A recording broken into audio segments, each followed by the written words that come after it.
નમસ્કાર. The radiant international સ્કૂલમાં આપનું હાર્દિક સ્વાગત છે. હું ભીંગરાડિયા દિયા જય શ્રી રામની વિડીયો શૃંખલામાં આપને આવકારું છું. મિત્રો, આજના વિજ્ઞાન યુગમાં રામાયણમાં નિરૂપિત વિજ્ઞાન શું છે તે જાણવા પ્રયત્ન કરી. સુમતિ કુમતિ સદા કે ઉર રહી, નાથ પુરાણ નિગમ અસ કહી, જहाँ સુમતિ તહા સંપત્તિ નાના, જहाँ કુમતિ તહ વિપત્તિ નિધાના. ડૉક્ટર એપીજે અબ્દુલ કલામે કહ્યું છે કે વાલ્મીકીએ મહાકાવ્ય રામાયણની રચના કરતી વખતે ઘણા બધા સિદ્ધાંતોનું પ્રમાણ બહાર પાડ્યું.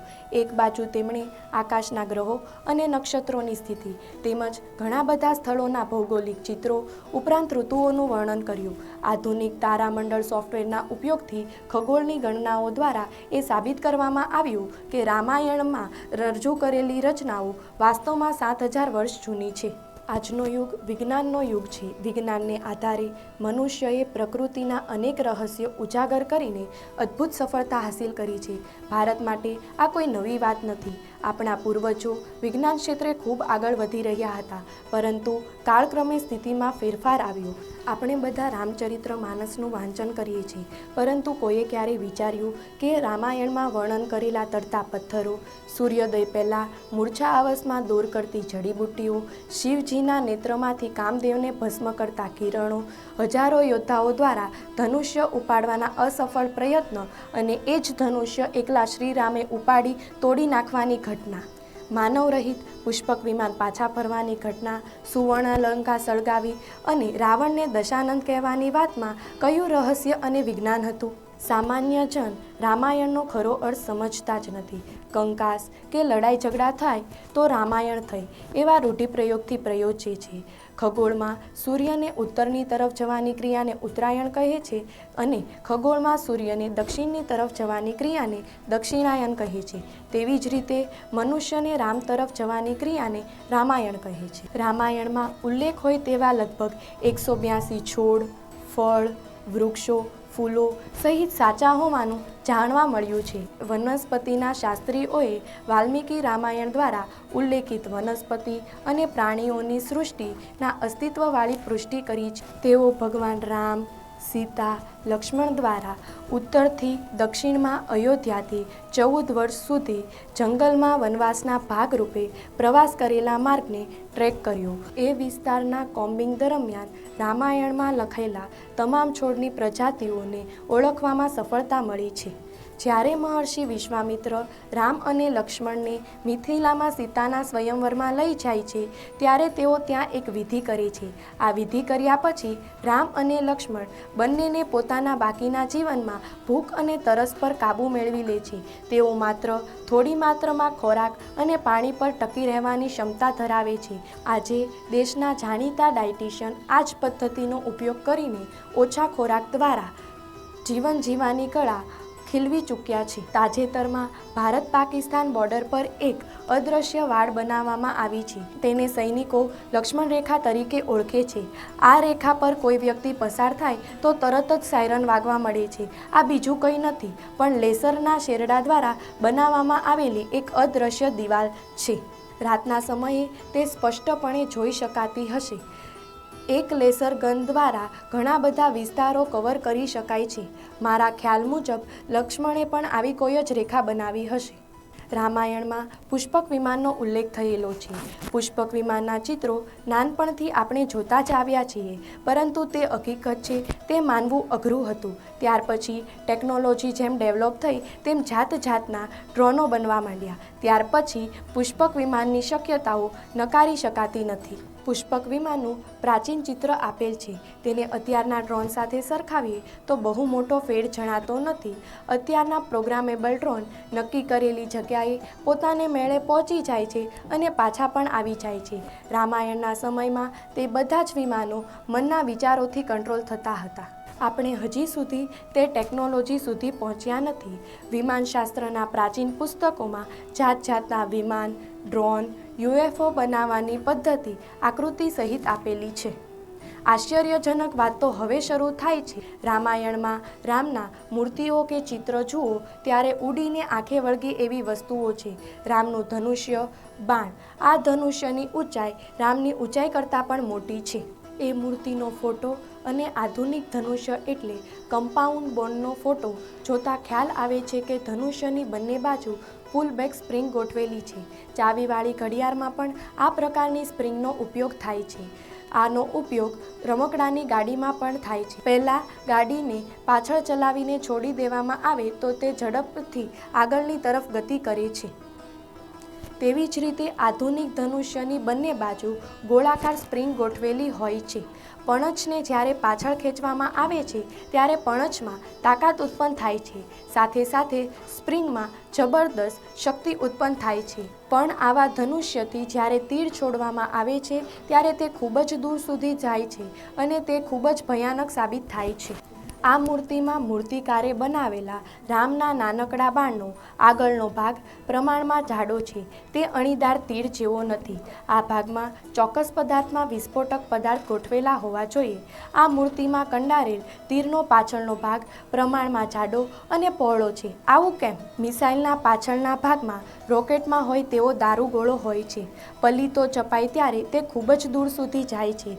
તેની સાથે એક પાતળી વાટ પણ લગાડેલી હોય છે. પલ્લીતો ચાપે ત્યારે તે વાટ સળગતી તીરના આગળના ભાગ સુધી જાય છે. તીર જ્યારે નિશાન પર પહોંચે છે ત્યારે આગળના ભાગમાં વિસ્ફોટ થાય છે. ત્યાં ગોઠવાયેલા ઘણા બધા તીરો સૈનિકોને વાગે. બાણના મધ્ય ભાગમાં એક વસ્તુ ગોઠવેલી હોય એવું લાગે છે. તેને આધુનિક બાણ સાથે સરખાવીએ તો ખ્યાલ આવે છે કે તે જગ્યાએ રાઇફલ સ્કોપ એટલે કે એક નાનકડું ટેલિસ્કોપ ગોઠવેલું છે. આ સાધન નિશાનને ખૂબ જ નજીકથી બતાવે છે. આ ટેકનોલોજીથી બાણ જ્યારે રામ ચલાવે ત્યારે તેનું નિશાન ખાલી જાય નહીં. આને કારણે જ રામના બાણને રામબાણ તરીકે ઓળખવામાં આવે છે. રામબાણ શબ્દ ત્યાર પછી જુદી જુદી જગ્યાએ રૂઢિપ્રયોગમાં વપરાતો થયો. આધુનિક બાણવિદ્યાની નકલ રામાયણમાં દર્શાવેલી બાણવિદ્યાની નકલ પરથી જ કરી હોય એવું લાગે છે. પ્રાચીન સમયમાં પણ આવા શસ્ત્રો હતા જેને સુપર નેચરલ એન્ઝિએટ વેપન તરીકે ઓળખવામાં આવે છે. અગ્નિઅસ્ત્ર એ અગ્નિનું શસ્ત્ર હતું, વરુણાસ્ત્ર એ પાણીનું શસ્ત્ર હતું અને અસુરાસ્ત્ર એ એક જૈવ શસ્ત્ર હતું અને બ્રહ્માસ્ત્ર એ એક અંતિમ શસ્ત્ર હતું જેના દ્વારા કોઈપણ વસ્તુ નાશ કરવાની ક્ષમતા હતી. બ્રહ્માસ્ત્રના હુમલામાં એકમાત્ર બચી શકેલા ભગવાન હનુમાનજી હતા જેને ભગવાન બ્રહ્મા દ્વારા વરદાન પ્રાપ્ત થયેલું હતું. સિવિલ એન્જિનિયરના વિષયમાં પણ રામાયણના સ્થાપત્યકારો ખૂબ જ એડવાન્સ હતા. રામાયણમાં દર્શાવેલા વર્ણન પ્રમાણે નલ અને નીલ નામના એન્જિનિયરોએ રામસેતુના પુલનું બાંધકામ કર્યું હતું જેમાં વપરાયેલા પથ્થરો પાણી પર તરતા હતા. જો આ વાત ઉપર તમને વિશ્વાસ ન આવતો હોય તો તમે રામેશ્વર અને હિન્દ મહાસાગરના નજીકના કોઈપણ મંદિરમાં જાઓ તો તમને ટાંકીમાં આ પ્રકારનો પથ્થર તરતો જોવા મળશે. તમે તેનો સ્પર્શ પણ કરી શકશો અને અભ્યાસ પણ કરી શકશો. અહીં પણ આપણે કાલ્પનિક ચિત્ર અને વાસ્તવિક ફોટો જોતા ખ્યાલ આવે છે કે આ કલ્પના નહીં પરંતુ હકીકત છે. કાલ્પનિક ચિત્ર ત્યારે દોરાયું હતું જ્યારે એરિયલ ફોટોગ્રાફી અને સેટેલાઇટ ફોટોગ્રાફી શક્ય ન હતી. ટેલિપોર્ટેશન ટેકનોલોજી દ્વારા મુનિ એક જગ્યાએથી બીજી જગ્યાએ આંખના પલકારામાં જઈ શકતા હતા. હનુમાનજી 2 છલંગમાં ભારતથી શ્રીલંકા પહોંચી ગયા હતા અને અર્ધ વચ્ચે તેમને આગળ વધવા માટે મંડાર પર્વતનો સ્પર્શ કર્યો હતો અને એ પર્વત સમુદ્રમાં ડૂબી ગયો હતો. રાક્ષસના મુખમાં અંદર જવા અને બહાર નીકળવા માટે હનુમાનજીએ તેમનું કદ સંકોચી નાખ્યું હોય એમ કહેવામાં આવે છે. જુગ સહસ્ત્ર યોચન પર ભાનુ લીલ્યો તહાઈ મધુર ફલ જાનું. પૃથ્વી અને સૂર્યની ગણતરી રામચરિત્ર માનસ વખતે ખૂબ જ પ્રચલિત હતી. તે આના દ્વારા પ્રસ્થાપિત થાય છે. 17મી સદીમાં સર આઇઝેક ન્યૂટને સૌપ્રથમ વખત પ્રકૃતિના પરિવર્તન પર ગતિનો નિયમ આપ્યો હોય એવું કહેવામાં આવે છે. ન્યૂટનની ગતિનો ત્રીજો નિયમ એવું કહે છે કે આઘાત અને પ્રત્યાઘાત સરખા અને સામસામેની દિશામાં હોય છે.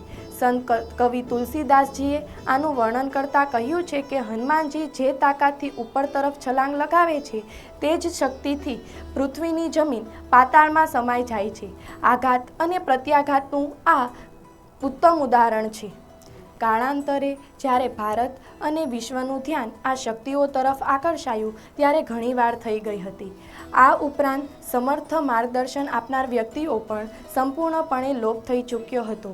આ ઉપરાંત વિજ્ઞાન, મનોવિજ્ઞાન, પરામનોવિજ્ઞાન આવી નિરાશાજનક સ્થિતિમાં પણ હાર માની ન હતી. સત્ય એ જ સંસારમાં ઈશ્વર છે. ધર્મ પણ સત્યને આશીષ સત્ય એ જ સમસ્ત ભવવિભવનું મૂળ છે. સત્યની આગળ કંઈ જ નથી. રામ નામ સત્ય છે. હવે આપણે કેટલાક પ્રાચીન તત્વો વિશે જાણીશું જેના નિશાનો હજી પણ જોવા મળે છે. સુંદરકાંડમાં આ વાતનો ઉલ્લેખ કર્યો છે કે હનુમાનજી માતા સીતાને મળવા લંકા પહોંચ્યા ત્યારે તેમણે વિશાળકાય હાથીઓને રાવણના મહલની રક્ષા કરતા જોયા. જણાવી દઈએ કે પુરાતત્વીય વિભાગને શ્રીલંકામાં આવા જ હાથીઓના અવશેષો જોવા મળ્યા છે જે આજકાલના છે. હરણ કર્યા પછી રાવણે માતા સીતાને અશોક વાટિકામાં રાખ્યા હતા, કારણ કે માતા સીતાએ રાવણના મહેલમાં રહેવાની ના પાડી હતી. તેથી અશોક વાટિકાની આ જગ્યાને સીતા કોતુવાના નામથી ઓળખવામાં આવે છે. રામાયણમાં આ વાતનું વર્ણન કર્યું છે કે માતા સીતાની શોધખોળ સમયે હનુમાનજીએ એક વિશાળકાય રૂપ ધારણ કર્યું હતું. શ્રીલંકામાં પગ રાખતા જ ત્યાંની જમીન પર તેમના પગના ચિહ્ન પડી ગયા હતા. આજે પણ તે પદ્મચિહ્ન ત્યાંની જમીન પર જોવા મળે છે.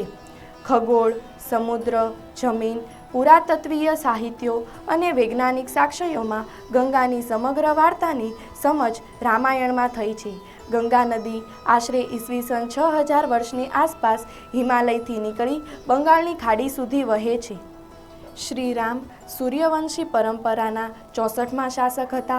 તેમાં રાજા સગર 40મા અને રાજા ભગીર 44મા શાસક હતા. હાલમાં સરસ્વતી નદી લુપ્ત થઈ ગઈ છે તેવું માનવામાં આવે છે, પરંતુ ભારતીય અંતરિક્ષ અનુસંધાન સંગઠન દ્વારા ઉત્તર ભારતની નદીઓના પૂરા માર્ગો અને સંવેદી ચિત્રો અને વૈજ્ઞાનિકો પ્રમાણો દ્વારા એ સિદ્ધ કરવામાં આવ્યું છે કે સરસ્વતી નદી તે જ ક્ષેત્રોમાં વસે છે જ્યાં લવકુશે રામ દરબારમાં રામાયણનું ગાન કર્યું હતું. ઋગ્વેદ અને રામાયણમાં સરસ્વતી અને તેની સહાયક નદીઓનું વર્ણન કરેલું છે. ઈસવીસન 8000 વર્ષ પૂર્વે સરસ્વતી નદી અસ્તિત્વમાં આવેલી હતી. રામાયણમાં મહર્ષિ વાલ્મીકીએ વર્ણન કરેલી નદીઓનું ભૌગોલિક સ્થાન આધુનિક સમયની સ્થિતિ સાથે મળે છે. જ્યારે શ્રીરામે ચૈત્ર શુક્લ પક્ષની 9મી તિથિએ પોતાના 25મા જન્મદિવસે 14 વર્ષના વનવાસ તરફ આગળ વધ્યા તો તેઓ ચૈત્ર માસના દિવસે જ પાછા ફર્યા હશે. આપણે રામનવમી ચૈત્ર માસમાં, દશેરા આશ્વિન માસમાં અને દિવાળી કાર્તિક અમાવસના દિવસે ઉજવીએ છીએ એવું શા માટે? પ્રત્યેક ચંદ્રવર્ષમાં 354 દિવસ, 12 કલાક, 44 મિનિટ અને 3 સેકન્ડ છે, જ્યારે સૌર વર્ષમાં 365 દિવસ, 5 કલાક, 48 મિનિટ અને 46 સેકન્ડ છે. આ રીતે 2.5 વર્ષ પછી ચંદ્રવર્ષ સૌર વર્ષથી લગભગ 1 મહિનો પાછળ રહે છે. આ સમય દરમિયાન આપણે હિન્દુઓ સૌથી મોટો તહેવાર દિવાળી ઉજવીએ છીએ, જે શ્રી રામ અયોધ્યા પાછા ફરવાની ખુશી છે. આ હર્ષો ઉલ્લાસના દિવસે એ સમયના લોકો ઘર આંગણે રંગોળી પૂરી અને નગરની સજાવટ કરીને વ્યક્ત કર્યો છે. તો મિત્રો, હર્ષનો ઉલ્લાસ આપણે આજે પણ અનુભવીએ છીએ અને દિવાળીમાં રંગોળી કરીએ છીએ. તો મિત્રો, રામ અને રામાયણ હિન્દુઓના લોહીમાં વહી ગયું છે. એના વગર જાણે જીવન અધૂરું લાગે છે.